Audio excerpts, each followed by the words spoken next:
Commissioner Fielder is present.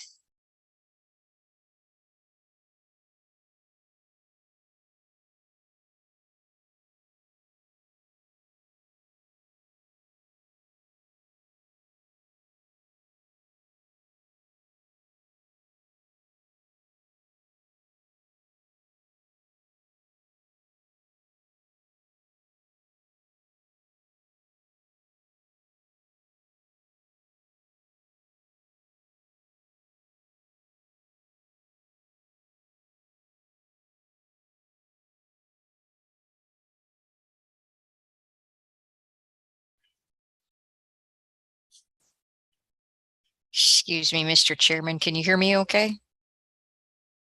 Certainly can, Commissioner. Thank you. Oh, okay, great. I noticed that Commissioner O'Donnell popped into the Teams meeting link for this meeting, which appears on our calendars for some reason. And someone might want to notify him that he needs to get in the Zoom meeting link for it. It's a little confusing because both meetings appear on our calendars. Thank you for that. We'll do that from this end.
Connection finally successful. Thank you, Commissioner.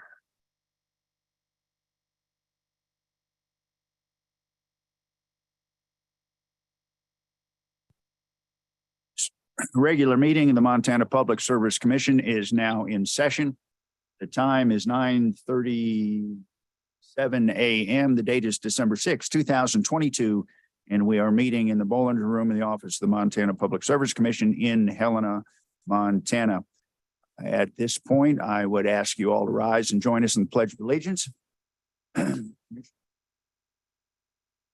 I pledge allegiance to the flag of the United States of America and to the republic for which it stands, one nation, God, indivisible, with liberty and justice for all.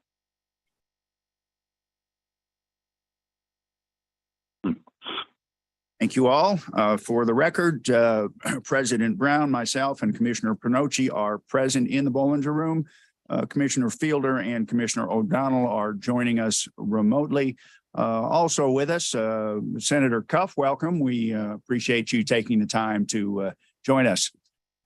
At this time, is there any public comment to be offered from the room? Any public commenters in the room? Anyone online? Without further ado, then we'll move on to agenda items, beginning with action items, approval of the commission minutes from the week of November 28th, 2022. Is there a motion? I would move to adopt the commission minutes for the week of November 28, 2022. Thank you, Mr. President. Is there a second? Moved in second, and we adopt those minutes. Are there changes or additions to the minutes? Changes or additions to the minutes?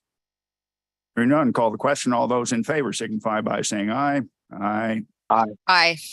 Opposed, no. Motion carries unanimously. Moving on now to our one work session in docket 2022.07.075 in Abaco Energy Services, LLC. Laura? Good morning, Vice Chairman and Commissioners. I'll start, if I may, with a little bit of procedural background. On July 1st, 2022, Abaco Energy Services, LLC, Abaco, filed its first propane cost tracker and application for propane supply rate adjustment. That application requested a rate increase. The application included a request for an interim rate increase. And on July 27th, 2022, the Commission approved that request. Montana Consumer Council then intervened in the matter and subsequently entered into discussions with Abaco about its application. As a result of those discussions, we received a stipulation that revised Exhibit A to Abaco's original application, and you'll find a copy of that stipulation in your. Now, moving on to more substantive matters. This matter is uncontested, and therefore staff has created a draft final order for your consideration that approves Abaco's application as modified by the stipulation. And you'll find a copy of that draft final order in your reading materials. Now, this matter comes before you for two reasons. The first is that stipulation was filed after the deadline for additional process. Staff is recommending the stipulation be accepted in lieu of additional process for these reasons. Staff knew the parties were working on a stipulation. The parties kept staff apprised of the progress on the stipulation, and it's staff's understanding that the only reason that that stipulation was late was due to some unexpected illness. The second reason this matter is coming for you is that there's a couple of somewhat unique paragraphs in the draft final order, and staff wanted to just talk with you about those paragraphs for a couple of minutes. The first is paragraph 22. That paragraph requires Abaco to file a compliance filing related to the approved interim rates. The reason that requirement is in there is because staff is uncertain whether Abaco ever implemented those approved interim rates. Staff's uncertain because Abaco never filed any tariffs for those approved, even though the interim order required that those tariffs be. Staff did try for nearly a month to obtain an answer from Abaco's attorney as to whether those interim rates were implemented, but we never received a response.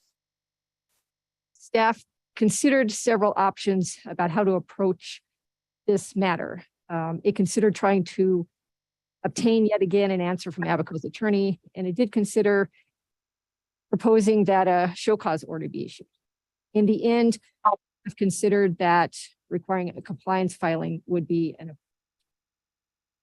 Now, in conjunction with that requirement, I wanted to point one thing out. In the draft order before you, in paragraph 26, there is a due date for that compliance filing of March 1st, 2023.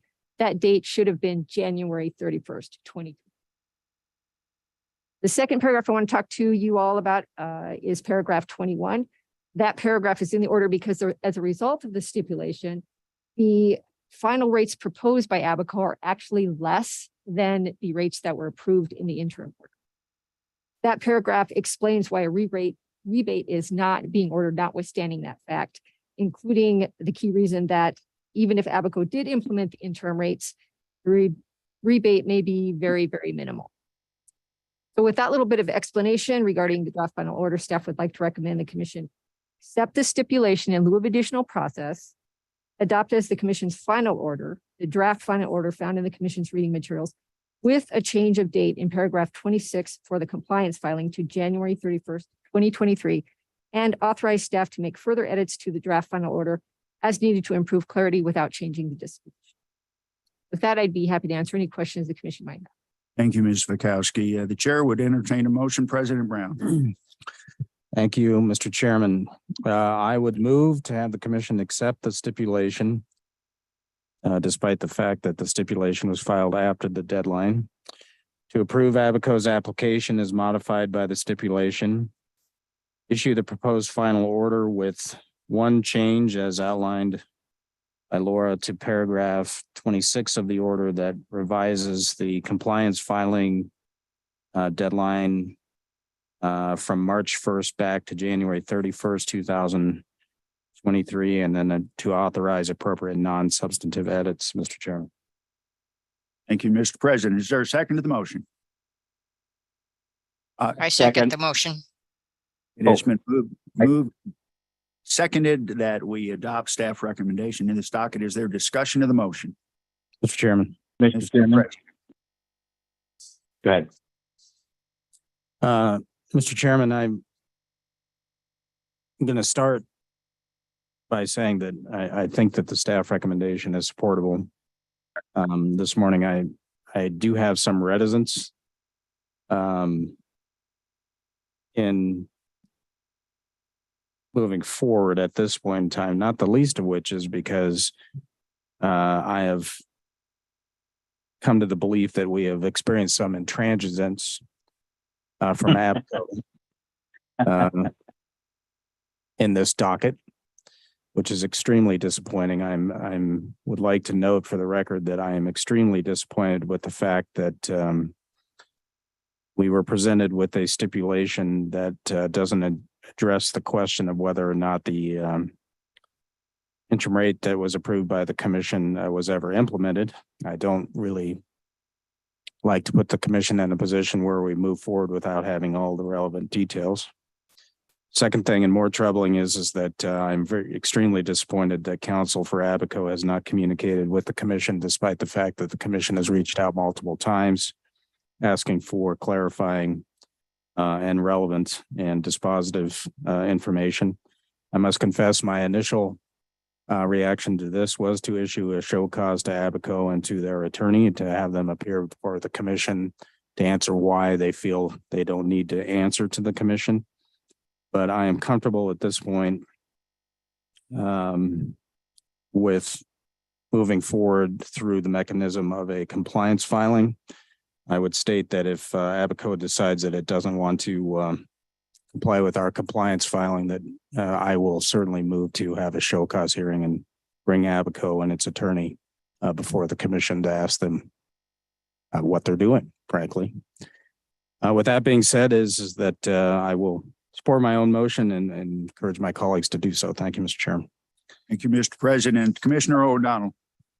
Yes, and I just wanted to point out that the reluctance of Abaco or its contractors and attorneys to respond to the commission is absolutely nothing new. I think this case was one of the very first cases that came before me as a commissioner nearly 6 years ago, and at that time we had enormous difficulties in getting Abaco to communicate with the commission. So this apparently is nothing new. I share the president's concern about this.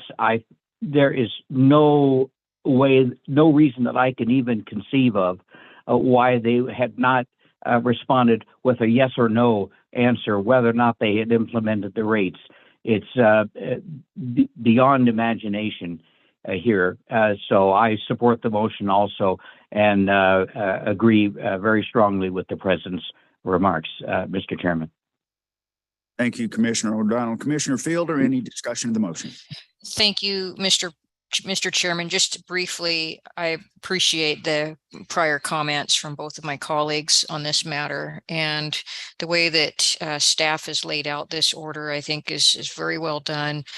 I'm pleased to see the question clearly raised in paragraph 17 and the solution that is recommended by ordering this compliance filing. I'm very curious to hear the institutional knowledge brought forward by Commissioner O'Donnell on this matter. And that leads me to be even more concerned about this company and its conduct in terms of response to the commission. I'm also very pleased to see the date for the compliance filing adjusted. I was concerned when I read the order with a late March date or a March date, and I'm pleased to see the late January date. So I will definitely be supporting the motion. Thank you, Mr. Chairman. Thank you, Commissioner Fielder. Commissioner Pinocci.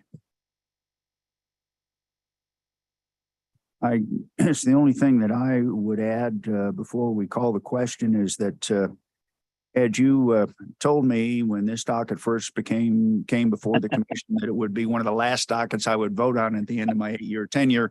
I'd have told you were crazy, but that in fact is where we're at. So I also echo the frustration expressed by the other commissioners with regard to the lack of responsiveness on the part of Abaco. With that, if there's no further discussion, we'll call the question on the motion. All those in favor signify by saying aye. Aye. Aye. Opposed, no. Motion carries unanimously. And with that, seeing no further. Hold on, Mr. Chairman. Mr. President. I think this would be a great opportunity for you to enlighten the public about the regional conference on resource adequacy and risk that the commission is putting on this later this week, if you would indulge us. I would be happy to do that. Just a little bit of history in terms of what led us to this point. Two things. One, I had for a number of years been involved in regional efforts to develop some kind of a comprehensive top-down region-wide plan for resource adequacy. There's been a tremendous amount of time spent discussing that concept without a great deal of progress. And that led to discussions about a different approach, which was that perhaps we should look at some sub-regional groupings of states that could talk about challenges and possible solutions that they all had in common, and try and implement some solutions at that sub-regional level. The concerns that have been expressed over time with regard to resource adequacy and reliability in terms of especially the electric sector in Montana have been ongoing, and in light of those concerns with regard to capacity and resource adequacy, we opened the investigative docket. That docket in turn led to the idea of Montana hosting a 4-state conference involving Utah, Wyoming, Idaho, and Montana. That conference will take place this coming Thursday and Friday up at the Capitol.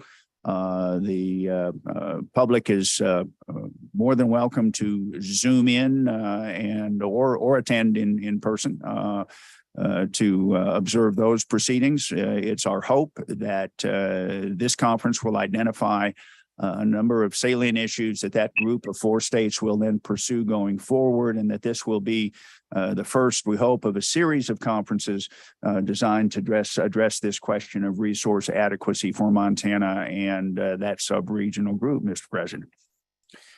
Thank you, Mr. Chairman. Commissioner O'Donnell, I'd invite you also to make any remarks on this conference. No, Mr. Chairman, thank you. I'm also very hopeful that this will lead off a great conversation within the state of Montana and in this region, and will be, as Commissioner Johnson well said, that this would be the first of several attempts by the commission to delve deeply into this matter. The end goal for me is very important, is resource adequacy for the people of Montana. When Montana gets to be extremely cold, and many people consider 45 degrees below zero extremely cold, I'm deeply concerned about the welfare of the people of Montana with the ever increasing and the shrinking amount of baseload power that will be available on the market for Northwest Energy to supplement what it produces now under those extremely harsh conditions. I think this is an issue that has to be addressed at very high levels, and I hope that the attention that this conference generates will lead to a broad, high-level discussion of this issue, Mr. President. President Brown. Thank you, Mr. Chairman. I would just like to state that I commend you, Mr. Vice President, for the work that you've done in putting this conference together on reasonably short notice. I'm very, very pleased that colleagues from around the region coming to Helena to participate in this very important discussion. As you know, Mr. Vice President, from your many years of service on the Montana Public Service Commission, states in the West, including Montana, are jointly facing the same challenges of resource adequacy and the proper provision of transmission throughout the West. And so I look forward to the discussion that's going to happen. And again, I commend you, Mr. Vice President, and you, Commissioner O'Donnell, for your interest and work in putting this conference together. Thank you. Thank you, Mr. President. I appreciate that. Is there any further business? Mr. Chairman. Oh, Commissioner Fielder, I'm sorry.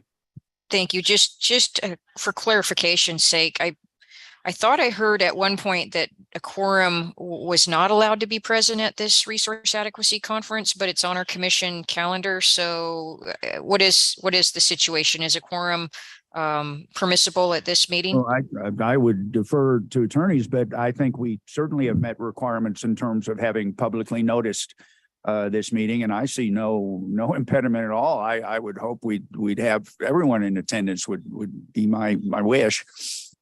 My plan is to attend remotely. I won't be in Helena this week, but I do appreciate the efforts, and it's a critical topic. So I do appreciate the accommodation for the Zoom attendance, at least observation. Thank you, Commissioner. President Brown. If I may provide some gloss on that question. We have properly noticed the fact that all commissioners may be attending the regional conference, and so there's no issue with the public notice laws. Plus, we are not going to make any final decision making of the agency during these conferences. So that should assuage any concern about whether we have met our right to know and right to participate obligations. Mr. Chairman. Thank you, Mr. President. Now, maybe third time is the charm. Is there further business to come before the commission? Seeing none, we are adjourned. The time is 9:56 a.m. Thank you all very much.